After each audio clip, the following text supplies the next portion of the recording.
Throughout history, women have always been subject to objectification and sexualisation from the male gaze, where the main goal for a woman always was to look good.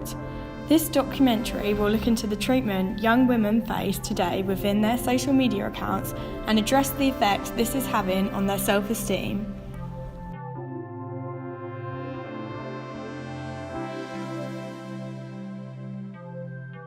Has downfalls for my personal life, because obviously you can't help but look at everyone else's lives and compare, and sometimes it can get you down, and Instagram is fun when your life is fun. I feel sometimes I feel the pressure to have a certain appearance, or I feel sometimes when I go on my Instagram and I scroll through and I'd see someone wearing a designer bag or something, and I'd think to myself I need to get that, or I'd like to have that. You compare yourself to the person you see, the Instagrammers and the pictures they take and their bodies and everything, so that's a negative kind of thing.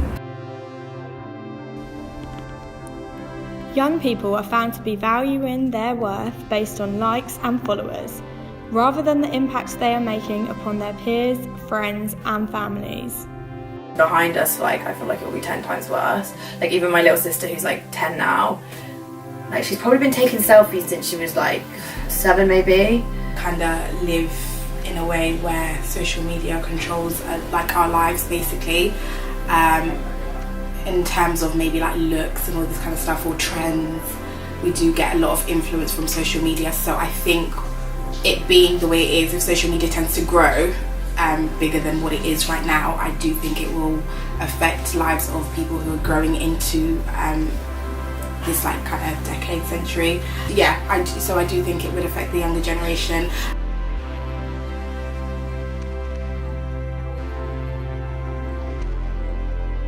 And in an instant, their entire self-image is shattered.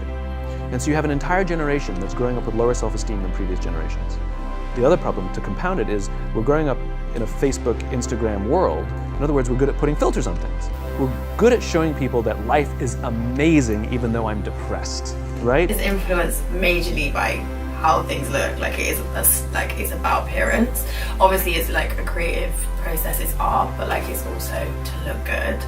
And Instagram is about looking good. So I think they feed in directly to each other, for sure. With my shoes and everything, it's already drummed into us that Instagram is the way forward, it's the platform, that's how you push your work, it's how you promote yourself, it's how you become viral.